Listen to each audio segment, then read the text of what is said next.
This is a confused and frightened world, but it's a world to run away from. All right, next please. I pretty much decided that I thought that keeping my hair kind of contradicted the fact that I pretty much am agnostic, and I just reject religion as something that should extend any further than one's personal relationship with whatever spirituality they feel, and I believe it should have nothing to do with like anything external of that, physical, political, social. So I guess, like it or not, the fact that I had my hair and I wore a turban in public, that did weigh against my political beliefs.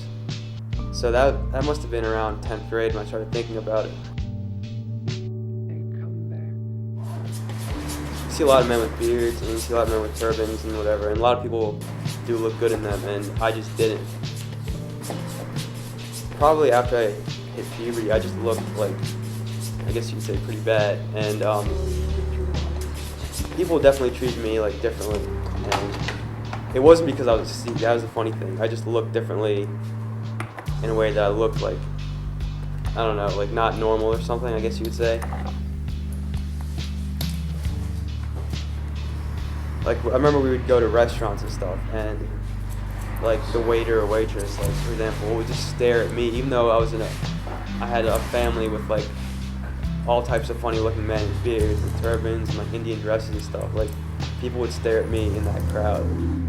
I didn't really know anything different until I cut my hair and talked to my parents and my grandparents. And I pretty much asked them like the reasons I should keep my hair, and my mom and my dad pretty much told me was that they felt that I should do it, even though our family's pretty much agnostic. Religion doesn't really play a role in our lives besides the fact that we keep our hair. They said that I should keep my hair in respect to my grandfather's wishes and that alone. And when I asked my grandfather, he really couldn't give me a better answer more than that he just wants me to do it. I just couldn't go on living like that with my hair. I just felt that it was it's something I just didn't want any part of. I had it planned out for weeks ahead of time, so it wasn't like a spur of the moment decision to do it. The thing about my hair is that it's something that, I guess, there's this unspoken understanding we had in my family. And for example, if we had like distant relatives that didn't, like, we heard about them cutting their hair, it was talked about in the most contemptuous manner, and like the people were just looked down upon, and it was seen as like an outrage and like the worst thing you could do, because like in Sikh history, people have died for their hair. Like, people have been told either cut your hair or you will be put to death. And I guess because we sort of carry that tradition on, it's not a decision that you can really take lightly in the eyes of a lot of people. And I guess for them, no reason justifies it, because people did die. So for a lot of people, they'll never understand that you might have in your eyes like a legitimate reason to do it. So yeah, I talked about cutting it with my parents and my grandparents, and they pretty much told me that they would disown me and throw me out of the house. And my granddad said, actually, I think his words were something to the effect of, I'd refuse to be in the same continent as you. If you cut your hair, I'd never talk to you again and you'd pretty much be dead to me. I honestly didn't think that they would go through with that. The way I see it, they were just scared of change, and it was something that is a fundamentalist belief in my view. And I mean, no one in my dad's side of the family's cut their hair for hundreds of years, so I guess me being the first one in this line, it would be like a drastic shock for them and something that they'd never expect me to do. Which is why before I did it, I didn't tell them that I was going to do it. I was actually away on vacation for a week, and A lot of my friends were skeptical because they knew the repercussions would be, pretty harsh.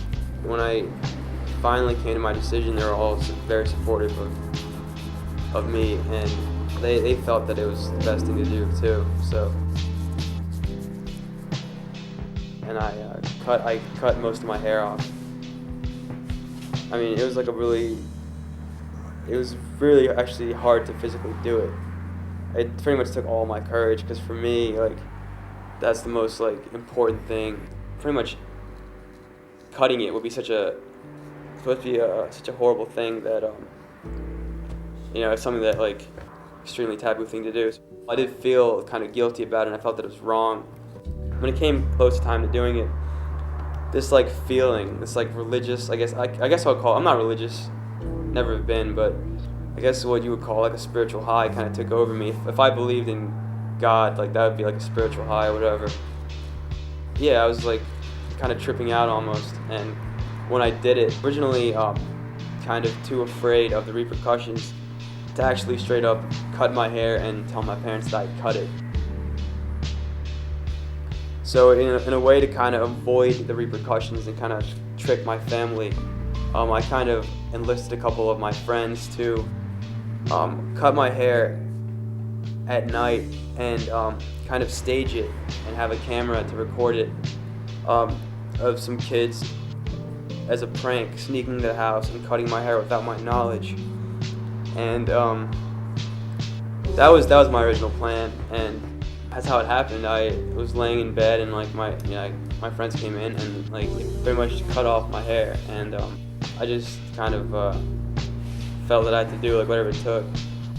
So I cut it and kind of went to bed, woke up the next morning and into the bathroom and just shaved, and for the first time ever, I guess, and the result was just kind of amazing. It'd be impossible to believe how different I looked without actually being there. But I walked out of that room and people didn't know who I was. People who I'd been living with for several days and had been good friends with for years, they couldn't recognize me. That's how different I looked. And people walked right by me. People thought there was a stranger in the house. And I actually phoned up one of my friends, Ricky. He had come down to the beach, and I go open the door, and he walks in, and he walks right by me, and he has just no idea who I am, and he asked me where's Jay at? I don't see him. Have you seen him? He's supposed to be here. There's a certain level of decency, someone expects to look. I guess I just didn't have that before, and it's not about looking good or bad. It's just looking kind of, normal, I guess. I guess that's the best way I could describe it. It took me 5 days to kind of get off the idea that I should kind of lie to them and kind of weasel out of the truth. An hour before I got home, I called up my parents and I told them what I had done, and they were just shocked. They just hung up the phone and they refused to talk to me. And about 20 minutes later, they called back and they pretty much told me I could come in the house, but I had to go around back. And I couldn't leave the basement, and I couldn't come upstairs and see anyone. Pretty much sure that they wouldn't kick me out and they wouldn't disown me. I knew they wouldn't, but I had a backup plan, in place kind of. So if it came down to it, I would get picked up from my house with all my belongings and go live with a friend for a couple weeks until I saved up enough money to move into my own place. And I had a job. Doing construction, $10 an hour, which isn't bad, I guess. My dad kind of took it the hardest out of anyone. They had told me to stay in the basement, but after a couple hours, I just couldn't, I had to show them, I had to make them understand. So I just kind of went upstairs, kind of forced the door open, and I kind of made my mom look at me. Both her and my dad, when they hear me come upstairs, they kind of had their hands over their faces, and they would refuse to look at me, and I kind of had to pull my mom's hands off her eyes. I remember kind of trying to pry my dad's hands off his face, and he wouldn't do it. And for those couple weeks, my dad didn't talk to me one time. He refused to even be in the same room as me, and the rest of my family who lives around the area. I have 2 sisters living in my house, my grandparents living next door, and my two first cousins and my aunt and uncle were also all Sikh. They live about 10 minutes away. So my sister told me that they didn't want to see me, my grandparents didn't want to see me, and no one really talked to me for a couple of days. But then my sister told me, like, kind of informed me that my grandparents wanted to see me because they didn't feel it was right that everyone was not talking to me kind of on their behalf. So kind of arranged a meeting. It took me like a couple hours to get emotionally built up to do it. I told them that I hated my life and I pretty much hadn't felt love for anyone in my life because I hated myself so much, and I didn't feel like I was a functioning human being. Because part of human existence is having compassion for other people and loving life, and I think that's a huge part of a person's soul and a person's existence. And I explained to them how I'd never felt that before, but when I cut my hair, it kind of made me believe in a higher power and that some good could come out of the world. And it kind of killed that feeling in me, I guess, forever. I kind of felt good that I was alive, and I hadn't felt that way in a really long time. I kind of felt a euphoric state, and it lasted for a couple of weeks actually. And I pretty much told my grandparents how I felt, and I let them get whatever they had off their shoulders to me, and we talked, and they kind of understood, because they realized when I talked to them that what I was saying was true and it's coming from the bottom of my heart, and they, I guess, kind of accepted me from that point on. And after that, my two cousins, who are my best friends, like brothers really, they came over and they were really upset with me.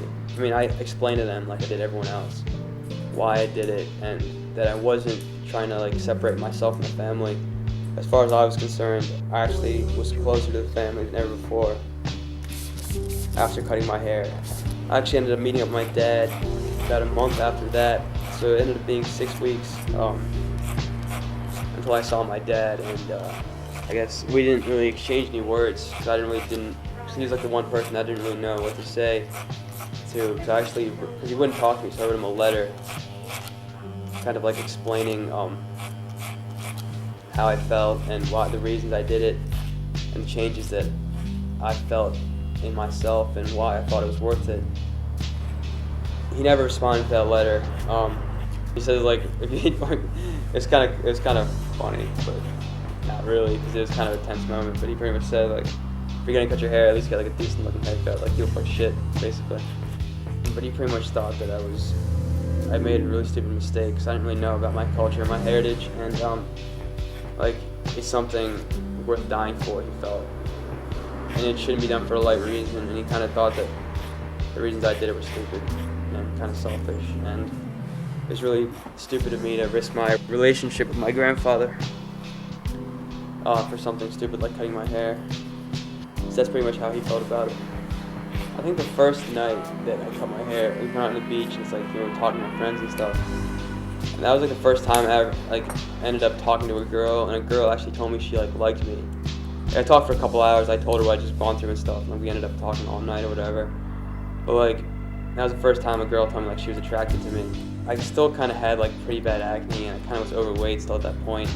But I did look probably 100 times better, and it's anyone who's there would say. It's been a couple years now, and kind of the fact that I've gotten a new chance is the way I saw it, a brand new start on life, really. Try to be a healthy person, spiritually and physically, and I guess I've changed a lot. Physically, I couldn't be recognized in that year spanning just because of the amount of weight I lost. And I got a decent haircut, took my dad's advice, and I slowly started taking care of myself, and I started kind of looking better. Kind of started dressing better too. That's another thing, I guess. So I kind of measure in the way people treat me when I go out, or I meet new people, or just my friends, and it's definitely a difference in the way I've been accepted by people and treated. It's changed me emotionally too.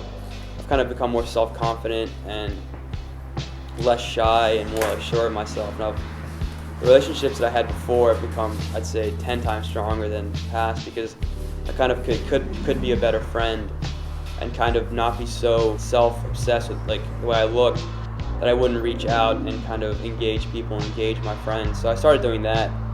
So I'd say like all my relationships with my family and my friends are a lot better now. Yeah. Well, I guess it's the way you kind of hold yourself when you're among people. It decides like the way they treat you to a large extent. So I think that's changed. That's also a big part of it too. Just the way I carry myself. Yeah.